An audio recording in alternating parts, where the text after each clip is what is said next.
In today's topic, we are going to again revise the whole structure of the male reproductive system. We have discussed about there are three types of structures in the reproductive system. The primary organ, the testis, we have seen yesterday.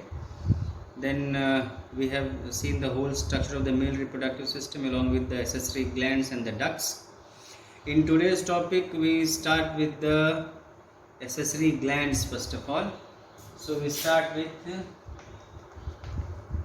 accessory glands of male reproductive system.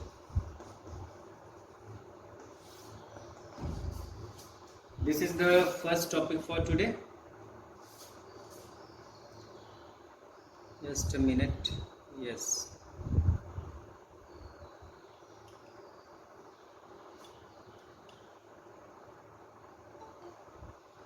Okay. So which are the accessory glands of the male reproductive system? We know there are one pair of seminal vesicle, and then there is a single prostate gland, and there are one pair of Cowper's gland, and this Cowper's gland is also known by one more name. It is also called as bulbourethral gland. Now in today's class we are going to see these glands, their functions. So starting with the seminal vesicle. So seminal vesicle, actually we have seen that when all these three glands they secrete, the total secretion of all these three glands is called as semen, and this semen will be containing the sperm which is formed by the primary reproductive organ, that is the testis. The contribution for forming semen in the case of seminal vesicle is almost 60%. 60% of the total semen is being formed by the seminal vesicle. And what it mainly contains, so it contains some chemical components like fructose, citrate, some type of proteins and prostaglandins. So what are the components, the major components? So we are going to talk about the composition of the secretion by the seminal vesicle. So it secretes fructose, and then it secretes citrate, it secretes several types of proteins, and it secretes prostaglandins. These are the major components of the secretion by the seminal vesicle. Now all these are required for the nourishment. So the fructose, citrate and proteins, they provide nourishment to the sperm which is present in the semen. The prostaglandins which are produced, they are responsible for the contraction of the uterine wall.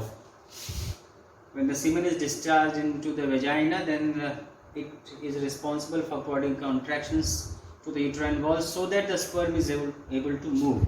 These vigorous contractions of the uterus, they allow the sperm to move forward. So this is the function of the seminal vesicle secretion, and the total proportion is 60%. These are the main components: fructose, citrate, proteins, and the most important is the prostaglandins. Prostaglandins, they provide contraction of the uterine wall and the vagina, along with vagina, and this allows the sperm to move to the female reproductive system.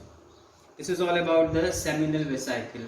Next comes the prostate gland, and this prostate gland is the largest gland of the male reproductive system, and the shape is donut like.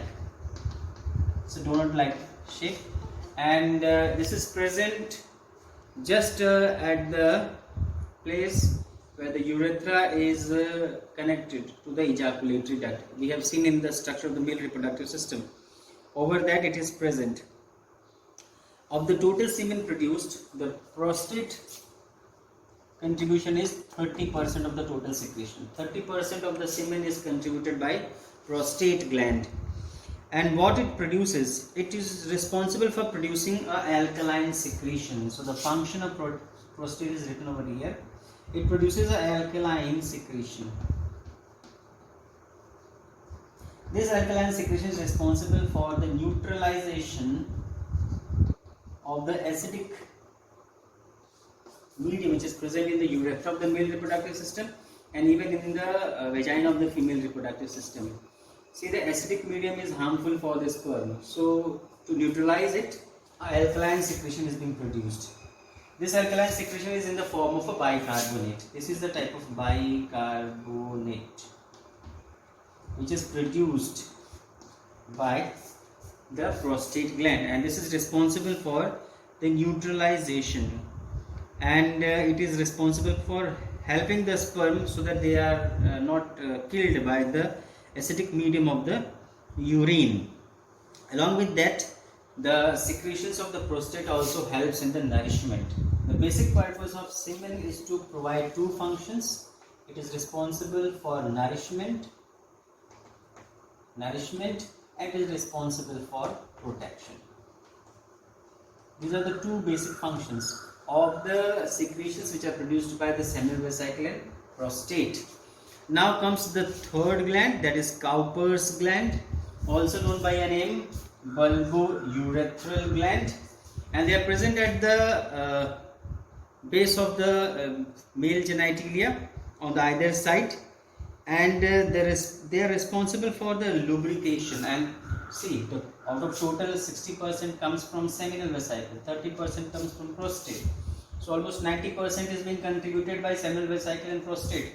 So the remaining 10% is being contributed by the Cowper's gland, and whatever they produce is basically responsible for the purpose of lubrication. So here comes the function of the Cowper's gland or the bulbourethral gland. They are producing the lubricating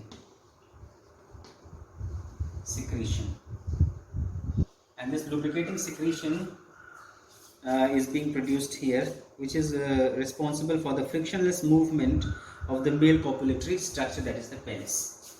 So this is all about the arrangement and the types of accessory glands with their functions.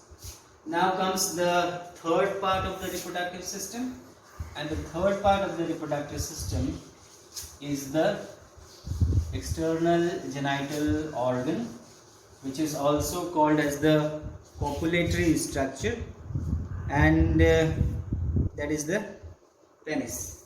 So the next third part is external genitalia.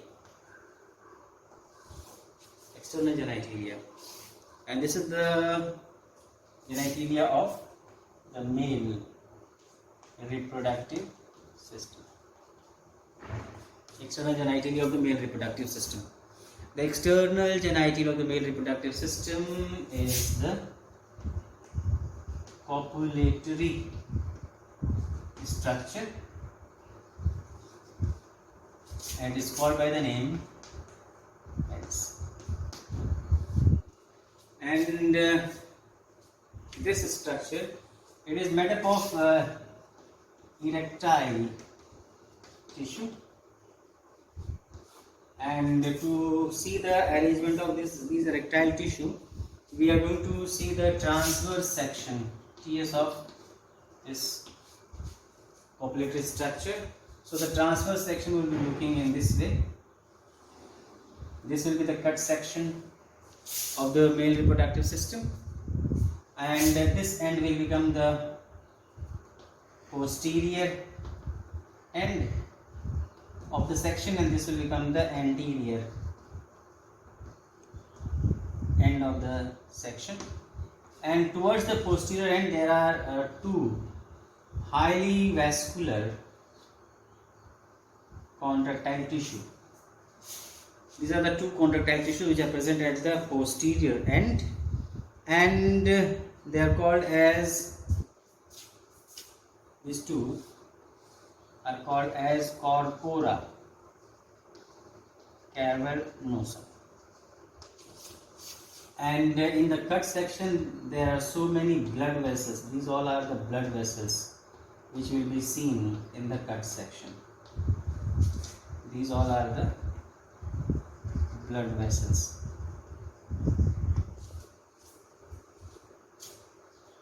Now at the anterior end there is one more contractile tissue, and in this contractile tissue, in the center there is a slit like opening. This is the opening of the urinogenital duct,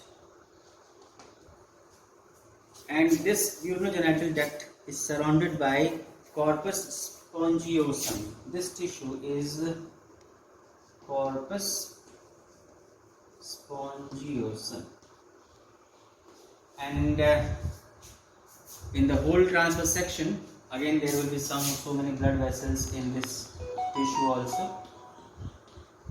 So there are two types of contractile tissues which are erectile tissues. One is the corpora cavernosa. They are two in number in the posterior end, and the next one is the corpus spongiosum, which is present at the anterior end. Question may be asked that out of these two, which one is having the opening of the urinogenital duct? So the answer will be corpus spongiosum. And this is the structure for the male reproductive system, external genital organ. And this time we have seen the transverse section. The complete structure we have studied in the diagram of the male reproductive system, which we have seen yesterday. Now after that this male reproductive system part is being completed. The next topic to be studied will be the female reproductive system.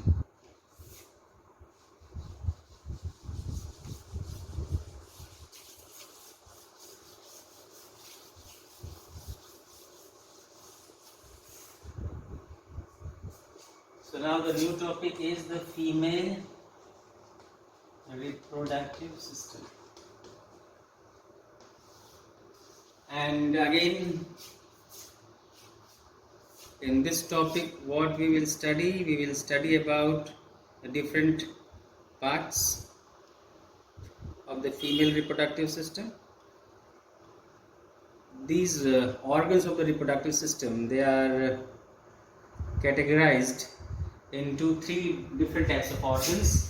Like there will be a primary reproductive organ, which is the ovary. We know which organ is primary, which is responsible for gametogenesis and hormone synthesis. Next will be the secondary reproductive organ, and the secondary reproductive organs of the female reproductive system, again there will be two categories to it. One will be the accessory duct, and the next one will be the accessory glands. And in the female reproductive system, the accessory ducts are the oviduct, which is also called as the fallopian tube. Then there is a uterus, which is also called as womb, and then there is vagina. These all we are going to study. Along with that, there will be so many other structures that will be clear when we see the diagram. Accessory gland, so there is only one, which is the Bartholin's gland. And this Bartholin's gland is known by one more name. It is also called as bulbovestibular gland. Bulbovestibular gland. And after that there will be one more part of the reproductive system. This is first part, second part, and the third part, that is the external genitalia. And the external genitalia of the female reproductive system is also called as vulva, and then we are going to see.